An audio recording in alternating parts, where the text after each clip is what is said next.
with trainingsites.io. If you haven't already joined the community, please go and do that. So here's what today's podcast is about. It's about, well, the two things, but the big one I want to talk about is creating videos for your online course when you are going to be on the actual video. It's not just about a screen capture or capturing something where there's no headshot or not you presenting anything and having your face on the screen. We're going to talk about that and a couple things that I've learned along the way and some tabs that we've had open to actually look at that and address some of the issues that I'm sure that you may run into as you're creating your online courses. And then the other one, I want to show you a little something that is important if you have an online campus or a training site where you have a lot of activities, you have live classes, you have live things that are scheduled on a regular basis, and a couple tools that you can use and ones that we use, and I'm going to show you a neat little trick that we've done with that. So let's get started. First thing I'm going to do is we'll go take a look at, I'm just going to look at this. This is a site called My Pickleball Friends, and if you aren't familiar with it, this is our community site for pickleball players. And one of the things with this site is it's not about our content, it's about a community's content. And in the pickleball community, there's an absolutely huge amount of tournaments, competitions, all sorts of stuff going on a regular basis. And one of the things that we wanted to do is allow people to add their own events, but more importantly, we wanted to be in a position where we could not have to have people add their events, that we would be able to go and have the events that they have added to their calendar at their club or their association, whether it be a local one or a national one, and actually have those events automatically brought into our calendar. So this is what we did on our campus, and it's something that you can consider when you're going forward here. So there's two plugins that we recommend. One of them over here is called the Events Calendar. The other one is Modern Event Calendar. Both of them have this feature, but the one that I want you to take a look at is if you go to the Events Calendar /products/event -aggregator. Now I put a link below, a quick link here. But what this does is this actually allows you to subscribe to other third-party calendars and have them automatically brought in so that they show up in your calendar. And if we go back, take a look at the original one. So I look at one here this week, the one that's, these are in chronological order. So the one that's closest here is this one right here. You can see we've got it's a USA golden ticket, one in Sacramento. If I just click on it, it starts today actually. It's been going on this week.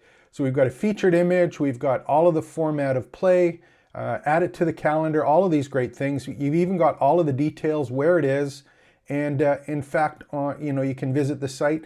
And many times we can actually get the calendar to show up on some of them depending on what they've done with the address here. So this was added, but not by us. It's been added by the plugin. And this plugin, you can set it to go hourly, weekly, monthly, what have you, and it will go to all of the different calendars you subscribe to and automatically put them in. So if you are involved in a community or you do have multiple events coming in from other places, this is definitely one of the ones that you might want to take a look at, because it's going to save you a ton of time and get the content in on a regular basis on an automated fashion. So that's one of the cool ones. And again, I'll put the links below. And if you're a pickleball fan, make sure to go to mypickleballfriends.com and join the community. Put your profile in, put your club association in. If you're a vendor, put your products in. And in fact, if you have a course about pickleball, we're looking for instructors to put those courses in as well. So that's a whole other issue about selling courses as opposed to building a community with user-generated content. So here's the next thing I want to talk about. We're going to spend a little bit of time on one that's close to my heart, because if you've seen me online over the last little while, specifically on YouTube, I'm not talking about courses that I've done, which are private courses that are hidden or behind a paywall, for example, or on a membership site. But on the YouTube videos, you're going to notice something that I struggle with personally, and that's why I want to talk about it today, because there's some products around it. But if I go and take a look, I generally have a very, very red face. And I've got a skin condition called rosacea.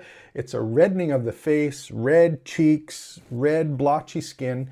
And for the life of me, I have been trying to get rid of it when I'm on camera. And this is really hard, because if you are an instructor, if you are a trainer, if you are teaching online and you're in front of the camera as part of it, it can be scary. You know, you're talking to people, you're sharing yourself, you're trying to be authentic, you're trying to, you know, let stuff hang out and let people know that you are just like them. But it can be you know, very, very, very hard to actually want to show yourself on camera. And having a, you know, perfect skin, perfect complexion, no issues with it, that's even a bit easier than the fact that, hey, oh my God, I got this red blotchy skin and what will people think? So it's really, really hard to deal with. Now, if you go and take a look at how to fix it, you'll do a whole bunch of different things for, go on YouTube and take a look. And this is stuff that I did. You know, you go and watch videos, you go to a whole bunch of websites, and everyone talks about lighting. And if you go and look at some videos on YouTube and you try and do camera light setup for rosacea skin, you get people trying to teach you how to buy a red light, infrared light, to try and get rid of the skin. So you try and look at those things, and you know, you spend your time with them and you're going, okay, great, I'm going to get all these different products, I'm going to try them and get the skin blotchy stuff. So that's one way to do it, is you've got to work on your skin and your presentation and do your best to take care of that. So that's one thing. You know, if you do a search, camera light setup for rosacea skin, if you look for, you know, light setup, if I just do a light setup as an idea for a search, it's going to come about doctors and dermatologists. I don't want to be wearing a red mask on like this. So there's all sorts of issues on how to treat it, but there's not really a lot on how to light for it. And if you do a little bit more lighting or research on, you know, how do I do stuff for actually having having it set up so that I'm going to have lighting set up for the studio that you're in, you have, like, I'm not a photographer. I have my home studio here we've got set up. I'm looking around here and I'm going, how can I adjust this so that during daylight, in the evening when it's a bit darker, how do I get the lighting? And there's a ton of different videos that are available on, you know, how to position your lights, how to get the right angles, how to make sure this looks right, how to blur the background. There's a ton of stuff available for you. But I am not overly technical when it comes to getting all these lighting set up and shades and all sorts of stuff like that. So here's what I did. I started off with the common one is to just get a ring light, one of these ring lights, and it's a white light, and you can have the ring. You put the ring in front, or you put the camera in the middle of the ring. You're looking into your webcam and you're going, wow, that's great. And generally there's two kinds of white. There's a very, very bright white, or there's a yellow light, a soft light. So those are the ones you kind of mess around with to try and get them to look properly. And if you've got red skin or complexion that's a little bit hard, you'll find pretty quickly that you can never get it so it doesn't look blotchy. So you're going, oh man, what am I going to do? How am I going to actually go out and have this video of me either live on YouTube or live on training or capturing it from my video when I look all red and blotchy? So you go, man, I know what I'm going to do. I'm going to go and get some more expensive lights. So the next thing you might want to do is you go and say, okay, this one is newer. Again, I put the links here. There's all sorts of different manufacturers of them. Just find some that you like and that, set up for your studio. Again, that's a whole other issue. But one of the things that happened is I went and I said, you know what? From what I've seen, I have to have apparently a green color in my lighting to help get the skin to look proper. So I ended up getting, these ones RGB, so red, green, blue. It gives you the ability to change some of the colors or color balance with these lights. So I've got them set up on the side here and playing around with those. Now the thing is that, again, I'm not a photographer, I'm not a lighting expert. You do your best to get it looking the way that suits you. You adjust your software, things like that.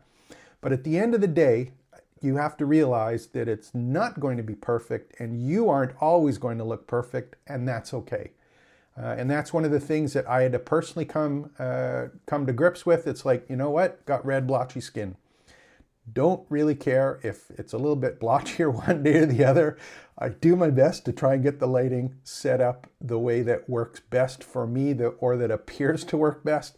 I don't know, for example, that it's actually the perfect way to do it.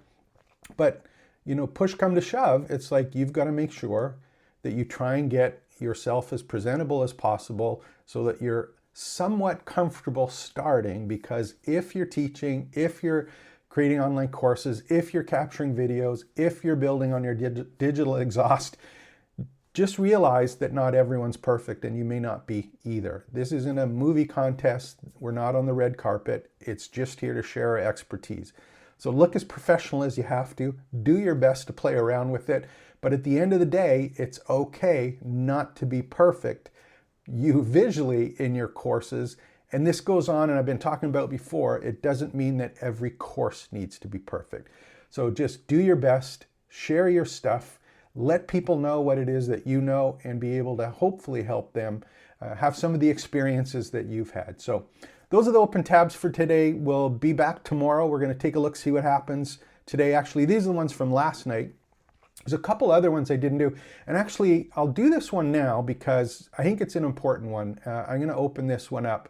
Now here's one of the tools that I've used on a regular basis, and I'll just open up the tool here, and hopefully it'll come up so that we can see it. This one is called Xmind. And one of the things that I do with Xmind when we're building out courses is, I'm just going to zoom this in a little bit so that you can see it, is that Xmind is a mind mapping software that I use, and we actually use it to map out courses and syllabuses and bullet points and all of the neat things here. So here's one, for example, that I did that was all about, like, how are the ways can I earn some money with my course or my membership site. So it was like 13 ways to monetize your community and courses. So we broke it into 4 sections, and then each of these sections had some subsections, and you know, we built these out, and I'm going, man, there's a lot of great information here, lots of stuff to look at, but it's still in a mind map, which is great, except when you start to have a lot of pieces, it can get a little bit lost in the mind map, unless you're looking at a huge mind map up on a wall or on a whiteboard or something like that.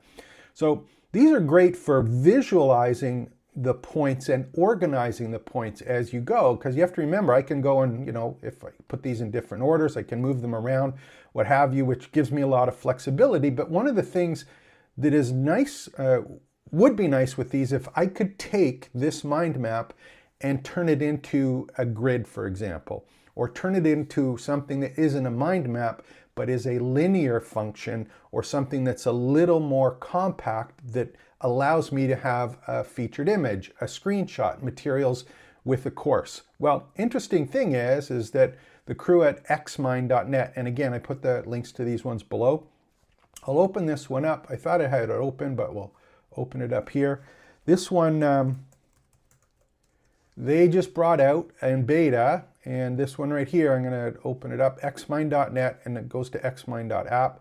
Let's go down resources. I'm going to take a look at the blog, because what they did right here is this one, grid structure. So what they're allowing you to do with this next build, and I'll open this one up so that you can see the actual post. It's got some neat videos here. What they actually allow you to do is take a mind map and turn it into a grid. So here's some examples of it. You might be able to see some here. Here's one in the little GIF that they've got here.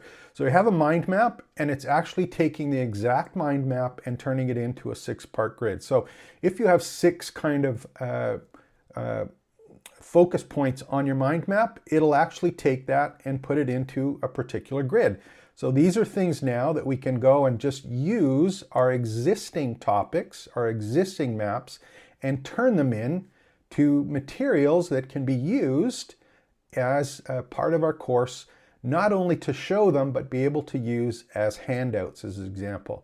So you can have multiple structures and multiple charts. There's a whole bunch of different pieces that are here, which I think are going to be kind of interesting, allowing us to, you know, take, for example, schedules, things that we had there, and play around with it. So this is something to look for. I'm a big fan of mind mapping. There's two of them that I use personally. xmind.net is the one is a bit of a preference one because it allows you to do a certain kind of style. And this is one of the other styles that's coming up and I think is going to be a huge win for anyone who's creating online courses and wants to create a little bit of a different presentation of all of the materials that they have. Because some of these courses, when you're trying to teach something that's you got bullet points all over, you got stuff that's interconnected, this is a nice simple way to show it in a memorable fashion that someone can go and learn more or be able to recognize structures or remember structures as opposed to having to look and understand the whole map. So this is something I think is going to be kind of interesting moving forward. So again, I want to thank you very much for joining me today. We'll have some open tabs again tomorrow. See what happens today, and I'll talk about them tomorrow. If you do have any questions, make sure to let me know below.